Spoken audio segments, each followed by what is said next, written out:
Welcome to my channel. Subscribe to my channel. ಎಲ್ಲರಿಗೂ ನಮಸ್ಕಾರಗಳು.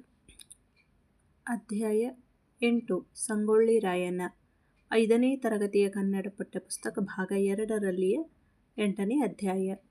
ಎಚ್.ಎಸ್. ಸತ್ಯನಾರಾಯಣರವರು ಬರೆದಿರತಕ್ಕಂಥ ಸಂಗೊಳ್ಳಿ ರಾಯಣ್ಣ ಪಾಠದ ಪ್ರಶ್ನೋತ್ತರಗಳನ್ನು ತಿಳಿಯೋಣ.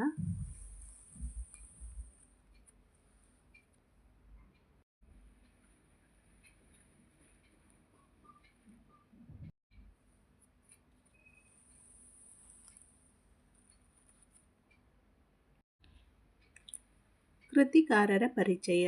ಡಾಕ್ಟರ್ ಎಚ್.ಎಸ್. ಸತ್ಯನಾರಾಯಣ್ ಅವರು ಜನಿಸಿದ್ದು ಚಿಕ್ಕಮಗಳೂರಿನಲ್ಲಿ. ಶ್ರೀಮತಿ ಇಂದಿರಮ್ಮ, ಶ್ರೀ ಎಚ್.ಕೆ. ಶ್ರೀನಿವಾಸ್ ದಂಪತಿ ಇವರ ತಂದೆ ತಾಯಿ. ಬಿ.ಎ. ಪದವಿಯನ್ನು ತೀನಂಶ್ರೀ ಸ್ಮಾರಕ ಚಿನ್ನದ ಪದಕದೊಂದಿಗೆ ಪಡೆದು ಪೂರ್ಣಚಂದ್ರ ತೇಜಸ್ವಿಯವರ ಕಥನ ಸಾಹಿತ್ಯದ ಸಾಂಸ್ಕೃತಿಕ ನೆಲೆಗಳು ಎಂಬ ಪ್ರೌಢ ಪ್ರಬಂಧಕ್ಕೆ ಡಾಕ್ಟರೇಟ್ ಪದವಿಯನ್ನು ಕೂಡ ಇವರು ಪಡೆದಿದ್ದಾರೆ. ಸಾಹಿತ್ಯ ವಿಮರ್ಶೆ,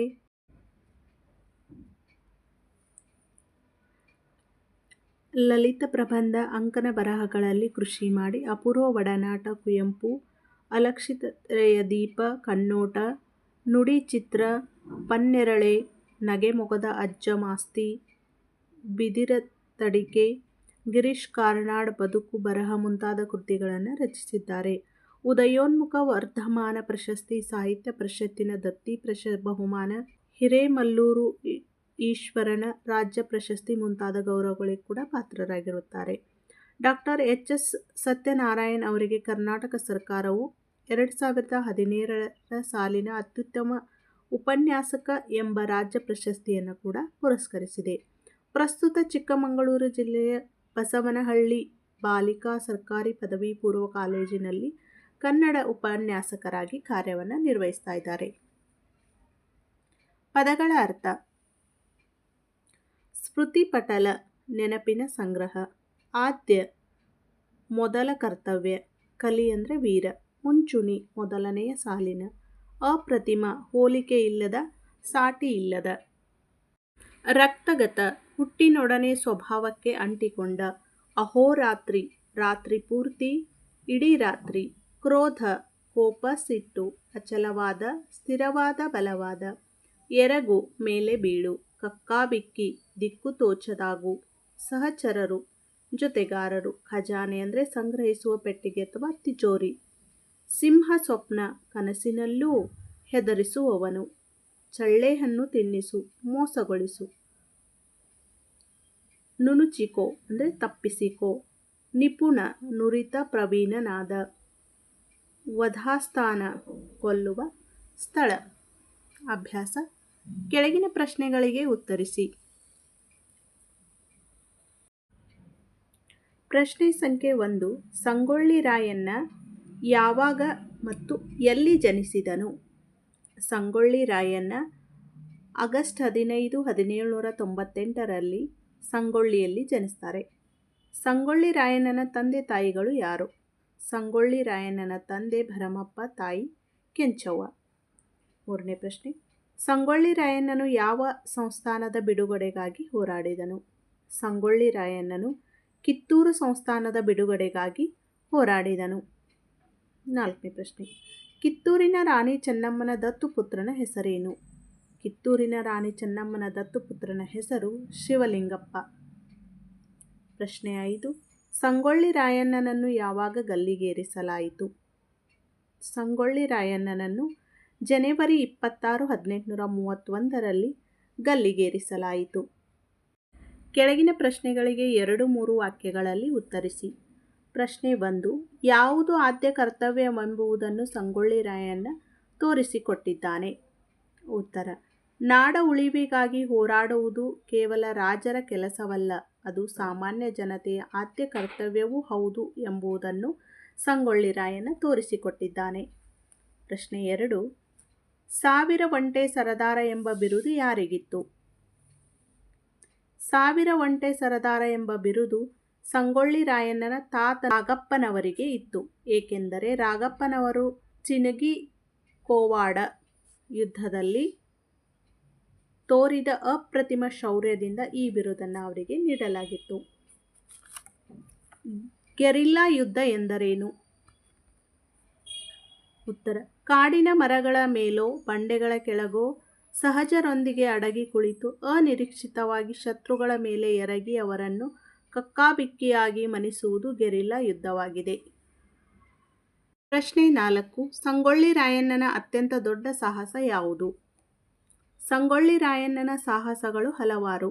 ಕಿತ್ತೂರಿನ ರಾಣಿ ಚೆನ್ನಮ್ಮನ ದತ್ತು ಪುತ್ರನಾದ ಶಿವಲಿಂಗಪ್ಪನನ್ನು ಕಿತ್ತೂರಿನ ಸಿಂಹಾಸನದಲ್ಲಿ ಕುಳ್ಳಿರಿಸಲು ಮಾಡಿದ ಸಾಹಸ ಅತ್ಯಂತ ದೊಡ್ಡ ಹಾಗೂ ಮುಖ್ಯವಾದುದು.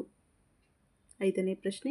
ಬ್ರಿಟಿಷ್ ಆಡಳಿತದ ವಿರುದ್ಧ ತನ್ನ ಪ್ರತಿಭಟನೆಯನ್ನು ರಾಯಣ್ಣ ದಾಖಲಿಸಿದ್ದು ಹೇಗೆ? ಬ್ರಿಟಿಷ್ ಆಡಳಿತದ ವಿರುದ್ಧ ತನ್ನ ಪ್ರತಿಭಟನೆಯನ್ನು ಮೊದಲಿಗೆ ಖಾನಾಪುರದಲ್ಲಿ ನೆಲೆಸಿದ್ದ ಮೇಜರ್ ಪಿಕ್ಕಿರಿಂಗನ್ ಸೈನ್ಯದ ಮೇಲೆ ದಾಳಿ ನಡೆಸಿ ಅಲ್ಲಿನ ಸರಕಾರಿ ಕಚೇರಿಯನ್ನು ಸುಟ್ಟು ಹಾಕುವ ಮೂಲಕ ದಾಖಲಿಸಿದನು. ಪ್ರಶ್ನೆ 6. ನ್ಯಾಯಾಲಯದಲ್ಲಿ ರಾಯಣ್ಣ ತನ್ನ ಕಾರ್ಯಗಳ ಬಗ್ಗೆ ಯಾವ ಸಮರ್ಥನೆ ನೀಡಿದನು? ಉತ್ತರ: ನ್ಯಾಯಾಲಯದಲ್ಲಿ ರಾಯಣ್ಣನು ತಾನು ಈ ನಾಡಿನ ಹಿತಕ್ಕಾಗಿ ಈ ಎಲ್ಲ ಕಾರ್ಯಗಳನ್ನು ಮಾಡಬೇಕಾಯಿತೆಂದು ತನ್ನ ಬಗ್ಗೆ ಸಮರ್ಥನೆಯನ್ನು ನೀಡಿದನು. ಕೆಳಗಿನ ಪ್ರಶ್ನೆಗಳಿಗೆ 5-6 ವಾಕ್ಯಗಳಲ್ಲಿ ಉತ್ತರಿಸಿ. ಸಂಗೊಳ್ಳಿ ರಾಯಣ್ಣನ ನೆನಪು ನಾಡಿನ ಜನರಲ್ಲಿ ಉಳಿದಿರಲು ಕಾರಣಗಳನ್ನು ವಿವರಿಸಿ. ನಾಡ ಉಳಿವಿಗಾಗಿ ಹೋರಾಡುವುದು ಕೇವಲ ರಾಜರ ಕೆಲಸವಲ್ಲ, ಅದು ಸಾಮಾನ್ಯ ಜನತೆಯ ಆದ್ಯ ಕರ್ತವ್ಯವೂ ಹೌದು ಎಂಬುದನ್ನು ತೋರಿಸಿಕೊಟ್ಟ ಕಲಿ ಸಂಗೊಳ್ಳಿ ರಾಯಣ್ಣ. ಕಿತ್ತೂರು ಸಂಸ್ಥಾನವು ಬ್ರಿಟಿಷರ ವಶವಾದ ನಂತರ ಸ್ವತಂತ್ರ ಪ್ರಿಯರೆಲ್ಲ ಸಂಗೊಳ್ಳಿ ರಾಯಣ್ಣನ ಮುಂಚೂಣಿಯಲ್ಲಿ ನಾಯಕತ್ವದಲ್ಲಿ ಜೊತೆ ಸೇರಿ ಹೋರಾಟವನ್ನು ನಡೆಸ್ತಾರೆ. ಅವರನ್ನು ಹೊಡೆದೋಡಿಸುವ ಸಾಹಸವನ್ನು ಮಾಡಿದರು. ಇದರಿಂದಾಗಿ ಸಂಗೊಳ್ಳಿ ರಾಯಣ್ಣನ ನೆನಪು ಇತಿಹಾಸದ ಪುಟದಲ್ಲಿ ಉಳಿದಿದೆ. ಪ್ರಶ್ನೆ 2. ಸಂಗೊಳ್ಳಿ ರಾಯಣ್ಣನ ಯುದ್ಧ ತಂತ್ರಗಳನ್ನು ನಿಮ್ಮ ಮಾತುಗಳಲ್ಲಿ ಬರೆಯಿರಿ. ಸಂಗೊಳ್ಳಿ ರಾಯಣ್ಣನ ಹಗಲು ಹೊತ್ತನ್ನು ಕಾಡಿನಲ್ಲಿ ಕಳೆದು ರಾತ್ರಿ ವೇಳೆ ತನ್ನ ಅನೇಕ ಯೋಧರೊಡನೆ ಬ್ರಿಟಿಷರ ಬೀಡಿನ ಮೇಲೆ ಎರಗುತ್ತಿದ್ದ.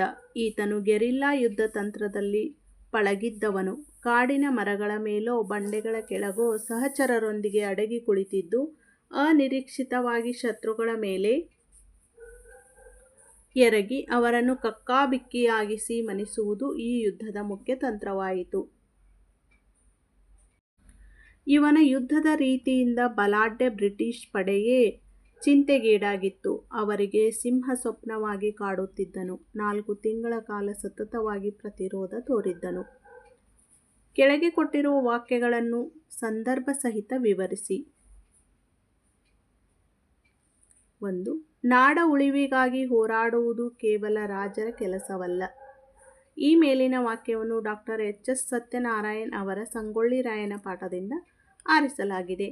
ಸಂದರ್ಭ: ಕರ್ನಾಟಕ ಜನರಿಗೆ ಕಿತ್ತೂರಿನ ಹೆಸರು ಕೇಳಿದಾಗ ನೆನಪಿಗೆ ಬರುವುದು ರಾಣಿ ಚೆನ್ನಮ್ಮ ಮತ್ತು ಸಂಗೊಳ್ಳಿ ರಾಯಣ್ಣ.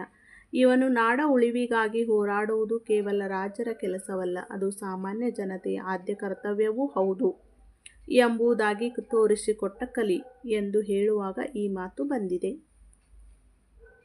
2. ಆಗಸ್ಟ್ 15 ನಮ್ಮ ದೇಶಕ್ಕೆ ಸ್ವಾತಂತ್ರ್ಯ ಹಬ್ಬದ ದಿನ. ಈ ಮೇಲಿನ ವಾಕ್ಯವನ್ನು ಡಾಕ್ಟರ್ ಎಚ್. ಎಸ್. ಸತ್ಯನಾರಾಯಣ್ ಅವರ ಸಂಗೊಳ್ಳಿ ರಾಯಣ್ಣ ಪಾಠದಿಂದ ಆರಿಸಿಕೊಳ್ಳಲಾಗಿದೆ. ಸಂದರ್ಭ: ಈ ಮೇಲಿನ ಮಾತನ್ನು ಲೇಖಕರು ರಾಯಣ್ಣನ ಜನ್ಮ ತಾಳಿದ ದಿನವನ್ನು ತಿಳಿಸುವಾಗ ಹೇಳಿದ್ದಾರೆ. ರಾಯಣ್ಣನ ಜನ್ಮದಿನವೇ ನಮಗೆ ಸ್ವಾತಂತ್ರ್ಯ ಬಂದ ದಿನ. ಎರಡೂ ನಮಗೆ ಸಂತೋಷ ಕೊಡುವ ವಿಷಯವಾಗಿವೆ. 3. ಈತನು ಗೆರಿಲ್ಲಾ ಯುದ್ಧದಲ್ಲಿ ಪಳಗಿದ್ದವನು. ಈ ಮೇಲಿನ ವಾಕ್ಯವನ್ನು ಡಾಕ್ಟರ್ ಎಚ್. ಎಸ್. ಸತ್ಯನಾರಾಯಣ್ ರವರ ಸಂಗೊಳ್ಳಿ ರಾಯಣ್ಣ ಎಂಬ ಪಾಠದಿಂದ ಆರಿಸಲಾಗಿದೆ. ಸಂದರ್ಭ: ರಾಯಣ್ಣನು ಯಾವ ರೀತಿ ಯುದ್ಧ ಮಾಡುತ್ತಿದ್ದ, ಹೇಗೆ ಬ್ರಿಟಿಷರಿಗೆ ಸಿಂಹ ಸ್ವಪ್ನವಾಗಿದ್ದ ಎಂದು ಹೇಳುವಾಗ ಈ ಮಾತು ಬಂದಿದೆ. 4. ಎಲ್ಲರಲ್ಲೂ ದೇಶಪ್ರೇಮವನ್ನು ಉಕ್ಕಿಸುತ್ತಲೇ ಇದೆ.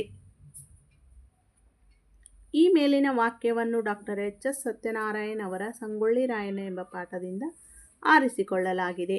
ಸಂದರ್ಭ: ರಾಯಣ್ಣನ ಇತಿಹಾಸದ ಜಾನಪದ ಲಾವಣಿಗಳಲ್ಲಿ ಅವನ ನೆನಪು ಕತೆ ಇಂದಿಗೂ ನಾಡಿನ ಜನರ ಕಣ್ಣಲ್ಲಿ ನೀರೂರಿಸಿ ಎಲ್ಲರನ್ನೂ ದೇಶ ಪ್ರೇಮವನ್ನು ಉಕ್ಕಿಸುತ್ತಲೇ ಇದೆ ಎಂದು ಹೇಳುವಾಗ ಈ ಮಾತು ಬಂದಿದೆ. ಭಾಷಾಭ್ಯಾಸ. ಇವುಗಳ ವಿರುದ್ಧಾರ್ಥಕ ಪದಗಳನ್ನು ಬರೆಯಿರಿ. ಸಮಾನತೆ, ಅಸಮಾನತೆ, ವಿರುದ್ಧ, ಪರ, ಅಚಲ, ಚಲ, ರಕ್ಷಕ, ಅರಕ್ಷಕ. ಇವುಗಳ ಸಮಾನಾರ್ಥಕ ಪದಗಳನ್ನು ಬರೆಯಿರಿ. ಸ್ಮರಣೆ ಅಂದರೆ ನೆನಪು, ಜ್ಞಾಪಕ, ಸ್ಫೂರ್ತಿ, ಪ್ರೇರಣೆ, ಉತ್ತೇಜನೆ. ಕ್ರೋಧ, ಸಿಟ್ಟು, ಕೋಪ. ಯುದ್ಧ, ಕದನ, ಸಮರ, ಕಾಳಗ. ಇವುಗಳ ನಾನಾರ್ಥಕ ಪದಗಳನ್ನು ಬರೆಯಿರಿ. ಕಲಿ ಅಂದರೆ ಶೂರ, ಅರಿತುಕೊಳ್ಳು. ಕರಿ, ಆನೆ, ಬನ್ನ. ಕಾಡು, ಅರಣ್ಯ ಅಂತಲೂ ಅರ್ಥ ಕೊಡುತ್ತೆ, ಇನ್ನೊಂದು ಅರ್ಥ ತೊಂದರೆ ಕೊಡು.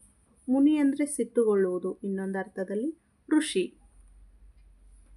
ಇವುಗಳನ್ನು ಸ್ವಂತ ವಾಕ್ಯಗಳಲ್ಲಿ ಬಳಸಿ ಬರೆಯಿರಿ. ಕಕ್ಕಾಬಿಕ್ಕಿ. ಪೊಲೀಸರನ್ನು ಕಂಡು ಕಳ್ಳರು ಕಕ್ಕಾಬಿಕ್ಕಿಯಾಗಿ ಓಡಿದರು. ಸಿಂಹ ಸ್ವಪ್ನ. ರಾಯಣ್ಣನು ಬ್ರಿಟಿಷರಿಗೆ ಸಿಂಹ ಸ್ವಪ್ನವಾಗಿದ್ದನು. ಚಳ್ಳೆಹಣ್ಣು. ಕಳ್ಳನು ಪೊಲೀಸರಿಗೆ ಚಳ್ಳೆಹಣ್ಣು ತಿನ್ನಿಸಿದನು. ಬೆಚ್ಚಿ ಬೀಳಿಸು. ಮಳೆಗಾಲದ ಗುಡುಗು ಸಿಡಿಲು ಮಕ್ಕಳನ್ನು ಬೆಚ್ಚಿ ಬೀಳಿಸುತ್ತದೆ. ಈ ವಿಡಿಯೋ ನಿಮಗೆ ಇಷ್ಟ ಆದರೆ ಪ್ಲೀಸ್ ಲೈಕ್ ಮಾಡಿ, ಶೇರ್ ಮಾಡಿ, ಕಮೆಂಟ್ ಮಾಡಿ. ಇನ್ನೂ ಸಬ್ಸ್ಕ್ರೈಬ್ ಮಾಡಿಲ್ವಾ? ಪ್ಲೀಸ್ ಸಬ್ಸ್ಕ್ರೈಬ್ ಮಾಡಿಕೊಳ್ಳಿ. ಧನ್ಯವಾದಗಳು.